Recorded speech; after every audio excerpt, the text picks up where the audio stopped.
देश के सबसे प्रतिष्ठित और आदरणीय उद्योगपति रतन टाटा साहब अब हमारे बीच नहीं रहे।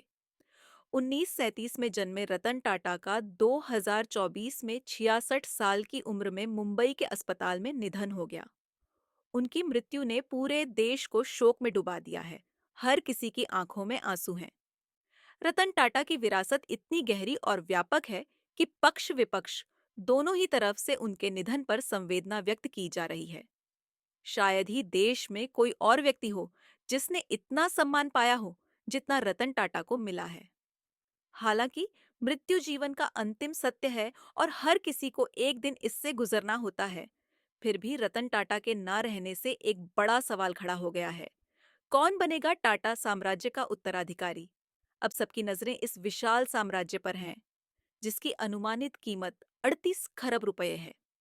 66 साल के रतन टाटा ने अपनी आखिरी सांस मुंबई के ब्रीच कैंडी अस्पताल में ली। लेकिन वे सिर्फ एक उद्योगपति नहीं थे, उनकी पहचान एक महान समाज सेवी और दानवीर के रूप में भी थी। उनके नेतृत्व में टाटा समूह ने न केवल कारोबार के नए आयामों को छुआ, बल्कि सामाजिक सुधारों में भी महत्वपूर्ण योगदान दिया। रतन टाटा की सोच हमेशा से सादा जीवन, उच्च विचार पर आधारित रही है। अब जब उनका कोई सीधा वारिस नहीं है, तो सवाल उठता है कि कौन टाटा साम्राज्य की जिम्मेदारी संभालेगा। टाटा ग्रुप में उत्तराधिकारी को लेकर पहले से ही योजनाएं बन रही थीं। एन चंद्रशेखर, जो 2017 से टाटा सन्स के चेयरमैन हैं, एक प्रमुख दावेदार माने जा रहे हैं।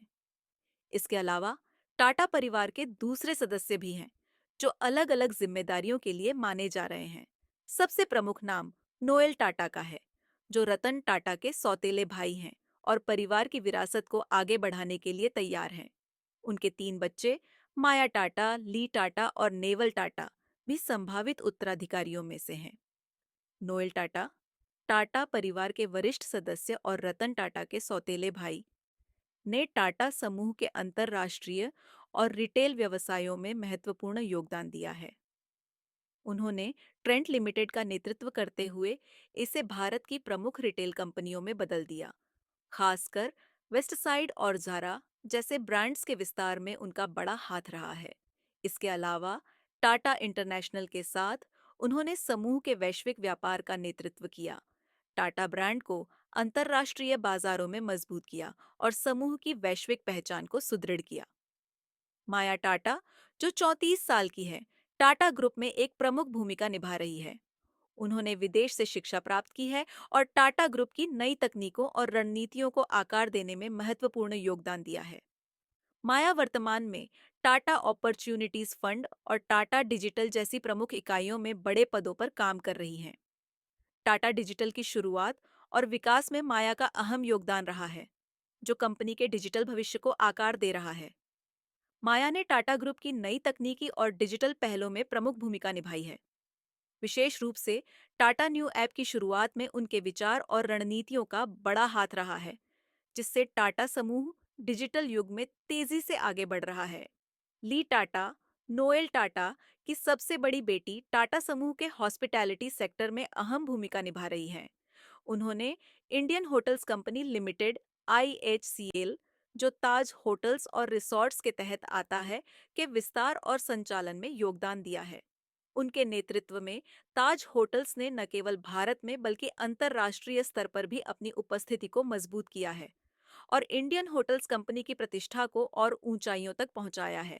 नेवल टाटा, नोएल टाटा के बेटे ने रिटेल और उपभोक्ता कारोबार में अपने कौशल का प्रदर्शन किया है।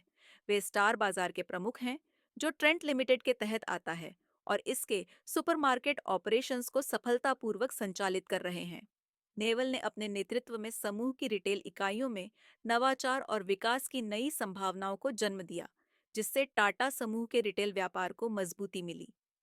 रतन टाटा का उत्तराधिकारी, चाहे नोएल, ली या नेवल में से कोई भी हो, एक बात तो तय है, विरासत केवल व्यवसाय का नहीं, बल्कि मूल्यों, समाज सेवा और निष्ठा का भी है। जिस संतुलन से रतन टाटा ने कारोबार और समाज की सेवा को साथ लेकर चलने का मार्ग प्रशस्त किया, उसी राह पर उनके उत्तराधिकारी को भी चलना होगा। टाटा साम्राज्य की बागडोर अब उन्हीं हाथों में जाएगी, जो न केवल व्यापार को नई ऊंचाइयों तक ले जाएंगे, बल्कि उस संवेदनशीलता और दूरदृष्टि को भी जीवित रखेंगे जो रतन टाटा की पहचान थी।